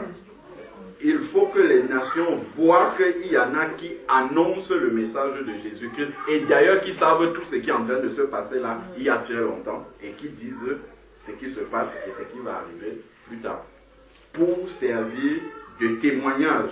Comme cela, les nations ne diront pas devant le Seigneur qu'elles n'ont pas entendu l'évangile, la bonne nouvelle. Voilà pourquoi Romains chapitre 3 verset 19 dit que ce jour-là toute bouche sera fermée devant le Seigneur. Pourquoi? Parce qu'ils auront déjà entendu et tout le monde se reconnaîtra coupable devant le Seigneur parce que l'Église aura donné ce témoignage. Et c'est après, dans le témoignage de la bonne nouvelle, alors viendra la fin. Donc, si nous voulons prier pour la paix dans un pays, c'est pas ça que nous devons faire. Nous devons témoigner, apporter la bonne nouvelle aux gens. Et en apportant la bonne nouvelle aux gens, cela va hâter le retour de Jésus-Christ qui est le prince de paix. Et c'est lui qui va venir avec la paix. C'est ça la vérité. Il dit, alors viendra la paix lorsque le témoignage aura été donné à toutes les nations. Le témoignage de la bonne nouvelle. Donc chacun à son niveau que le Seigneur lui donne doit pouvoir apporter cette bonne nouvelle à sa Jérusalem, à sa Samarie un peu plus loin, à sa Judée et jusqu'aux extrémités de la terre autant que le Seigneur le lui permet. C'est ça que le Seigneur attend de l'Église. Tout en se préparant lui-même. J'ai un petit témoignage que ma fille m'a raconté tout à l'heure. Elle me dit qu'elle travaille dans un établissement où il y a pas mal de jeunes Français qui sont nés ici, en France, y compris les Africains arabes. Et dans son service, il y a une jeune Algérienne qui était convertie à Jésus-Christ. Et cette fille qui était convertie à Jésus-Christ, c'est une Algérienne, oui, c'est ça. Elle est dans la société en tant qu'intérimaire. Mais ce qui a frappé beaucoup ma fille, qui n'est pas convertie du tout, elle me dit, maman, franchement, cette fille, les autres Algériens et Tunisiens qui étaient autour, donc on ne la comprenait pas. Je dis, mais pourquoi? Elle me dit, cette fille, elle a quelque chose en elle. Tout le monde dit qu'elle a quelque chose en elle. Parce que quand elle finit son travail, elle ne s'assoit pas là pour attendre qu'on vienne lui demander. Elle fait tout le tour de l'étage, elle fait tout partout pour demander si quelqu'un veut de l'aide et tout ça là. Et on la critique, mais ça ne la freine pas depuis qu'elle est là depuis 6 mois. Donc, dès qu'il y a des critiques, elle se retire. Mais quand elle finit son travail, on ne sait pas comment elle fait d'ailleurs pour finir avant tout le monde. Elle se met à marcher partout. Vous voulez de l'aide, vous voulez de l'aide. On dit, ça y est, elle est revenue, elle est folle, quoi. Les autres d'insulte, elle est folle, elle n'est pas bien, elle ne répond pas. Si la personne n'a pas de travail, continue son truc à l'étage et demande si elle peut aider les gens. Et là, elle a fait son code d'adieu. Les responsables se sont réunis pour demander comment on pouvait, ce vendredi, ils se sont réunis pour demander comment on pouvait la faire revenir parce qu'ils n'ont jamais vu ça. Donc il y a des chrétiens qui manifestent vraiment la foi autour d'elle. Et elle n'est même pas au courant qu'on est en train de se réunir pour pouvoir la faire venir et l'embaucher en CDI.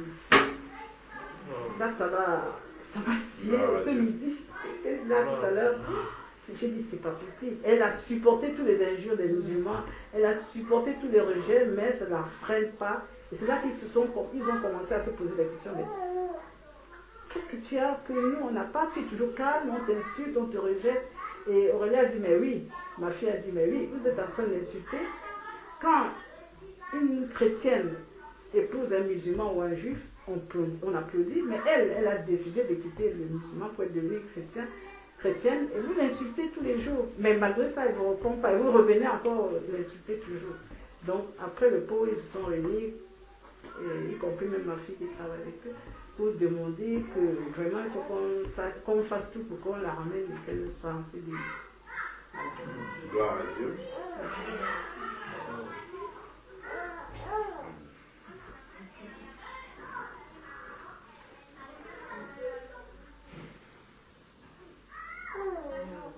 J'ai une question. J'étais depuis la semaine dernière, depuis dimanche dernier. C'était par rapport au verset par rapport à la parabole des 10 vierges. Je ne le retrouve plus là, mais j'ai oublié le chapitre. Matthieu 25.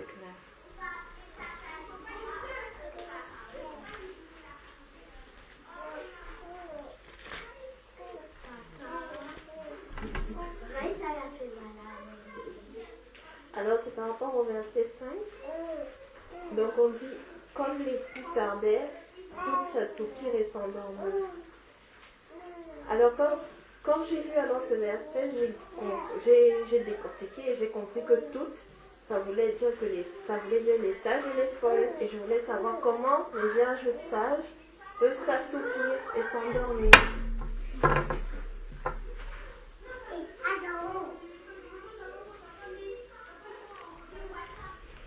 Alors, donc, si on lit le contexte, il est écrit à partir du verset 1. Alors le royaume des cieux sera semblable à 10 vierges qui prirent leur lampe pour aller à la rencontre de l'époux. 5 d'entre elles étaient folles et 5 étaient sages. Donc, le Saint-Esprit nous révèle déjà que 5 parmi elles sont sages et les 5 autres sont folles. Donc, ensuite, maintenant, il est dit, mais les sages prirent avec leur lampe de l'huile dans des vases.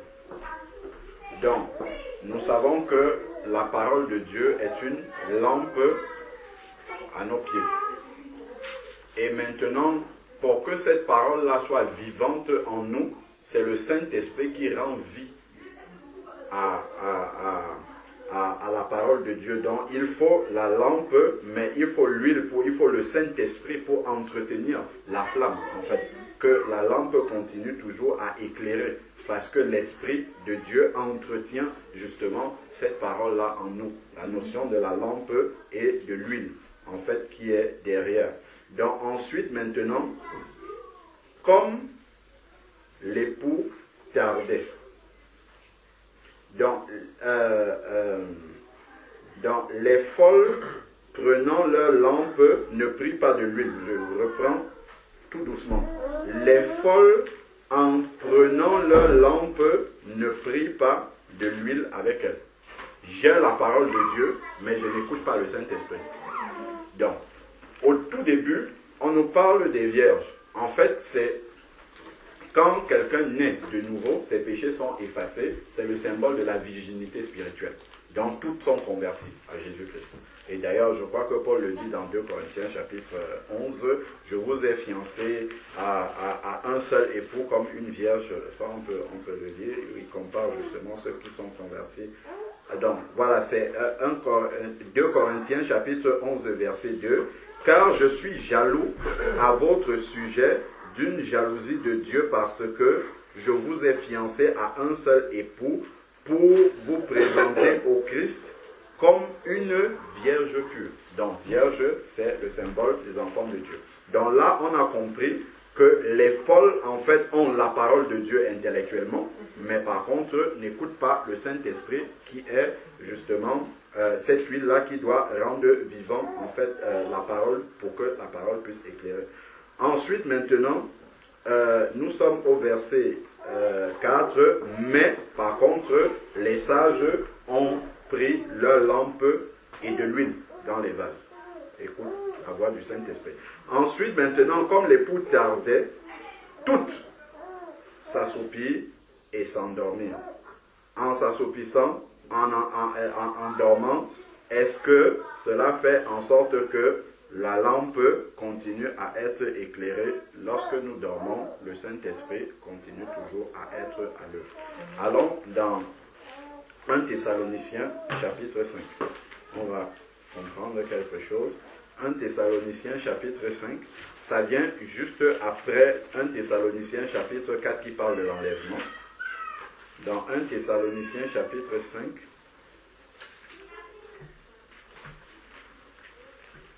« 1 Thessaloniciens chapitre 5 dit, à partir du verset 4, 1 Thessaloniciens 5 verset 4, donc on peut prendre même à partir du verset 3, « Quand les hommes diront paix et sûreté, les hommes du monde diront paix et sûreté, c'est alors que soudainement la ruine fondra sur eux comme les douleurs sur la femme enceinte et ils n'échapperont point. » Quand on va dire qu'on a détruit l'État islamique, voilà, le monde est en paix maintenant, ils ne peuvent plus nuire, il faut faire attention à ce qui va se suivre après. Donc il dit maintenant, mais vous, frères, dont les enfants de Dieu, vous n'êtes pas dans les ténèbres pour que ce jour-là vous surprenne comme un voleur. Vous êtes tous fils de lumière et fils du jour. Nous ne sommes pas de la nuit ni des ténèbres. Ne dormons donc pas comme les autres, mais veillons et soyons sobres. Est-ce que ça veut dire que nous ne devons pas dormir du sommeil de la nuit? Non. Ça veut dire que nous ne devons pas nous endormir spirituellement. Nous ne devons pas baisser la garde. Nous devons continuer à veiller sur nos voies pour ne pas sortir du chemin étroit. C'est ce que ça veut dire. Donc, nous devons veiller. Il dit, ceux qui dorment, dorment la nuit. C'est vraiment le sommeil. Là, on parle du sommeil spirituel. Et ceux qui s'enivrent, s'enivrent la nuit. Donc, il fait le parallèle, en fait, entre ceux qui s'enivrent dont font des bêtises, et ça se passe la nuit, et il fait le parallèle en fait avec le sommeil spirituel. Donc ensuite, mais ceux qui sont du jour, mais nous qui sommes du jour, soyons sobres et revêtons la cuirasse. On doit garder la foi. Souvenons-nous de Luc 18 verset 8 où le Seigneur a demandé, trouverai-je la foi quand je reviendrai, et de l'amour ainsi que le casque et l'espérance du salut. Donc ici, il nous dit clairement en fait que nous qui sommes du jour, ne nous endormons pas. Donc les sages en fait ne peuvent pas s'endormir spirituellement. Les sages ne peuvent pas s'endormir spirituellement. Donc que veut dire alors Matthieu 25 là, il nous parle du sommeil physique, c'est pas du sommeil spirituel. Parce que si c'est le sommeil spirituel, c'est très très grave. En fait, leur lampe reste allumée parce qu'elles ont de l'huile, dont le Saint-Esprit est toujours actif en elles. Donc ça ne peut pas être le sommeil spirituel. Et comment est-ce qu'on peut relier ça donc le fait que les sages aussi dorment et que les folles sont là. Allons dans Luc chapitre 17. Luc chapitre 17.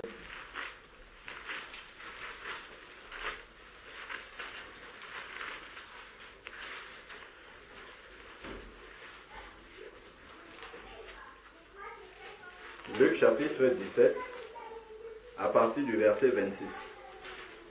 Il est dit, ce qui arriva au jour de Noé arriva de même au jour du Fils de l'homme. On parle du retour de Jésus. Les hommes mangeaient, buvaient, se mariaient, étaient donnés en mariage jusqu'au jour où Noé entra dans l'arche. Le déluge vint et les fit tous périr. Il en sera de même. Il en sera de même comme au temps de Lot. Les gens mangeaient, buvaient, achetaient, vendaient, plantaient, bâtissaient, comme nous voyons là actuellement dans le monde. Mais le jour où Lot sortit de Sodome, une pluie de feu et de soufre tomba du ciel, et les fit tous périr. Il en sera de même au jour où le Fils de l'homme se révélera. Donc au retour du Fils de l'homme. Voilà la même expression que je nous ai montrée tout à l'heure dans Ésaïe chapitre 30. En ce jour-là, temps de la fin, en ce jour-là, que celui qui sera sur la terrasse et qui aura ses affaires dans la maison ne descende pas pour les prendre. Et que celui qui sera dans les champs ne retourne pas non plus en arrière. Souvenez-vous de la femme de Lot. Celui qui cherchera à préserver sa vie la perdra. Celui qui la perdra la retrouvera. Je vous le dis, en cette nuit-là, écoute bien, je vous le dis, en cette nuit-là, de deux personnes qui seront dans un lit, l'une sera prise et l'autre laissée. Les vierges sages et les vierges folles. C'est ça qu'il dit là. Dans un même lit, deux personnes qui seront couchées, l'une sera prise et l'autre laissée, dans le sens où il y a un qui a de l'huile dans sa lampe parce qu'il est connecté au Saint-Esprit, et l'autre qui se sera endormi spirituellement, et c'est deux enfants de Dieu. Donc l'une sera prise et l'autre laissée. De deux femmes qui mourront, donc l'une sera prise et l'autre laissée. De deux hommes qui seront dans un champ, l'un sera pris et l'autre laissé. On voit même que pour certains c'est la nuit, d'autres c'est le jour, parce que certains sont en train de travailler. C'est la notion des fuseaux horaires ici, au passage. Donc, et ensuite maintenant, les disciples lui diront où c'est bon. Donc voilà, en fait la réponse elle est là. C'est de deux personnes qui seront dans un même lit, l'une sera prise et l'autre laissée. Donc les vierges sages et les vierges folles, en fait, ce sont des enfants de Dieu qui se couchent vraiment physiquement, et en cette nuit-là, donc dans la nuit où elles sont couchées, l'enlèvement survient et révèle l'état du chacun. C'est bon? Donc les sages ne peuvent pas s'endormir spirituellement. Les sages restent toujours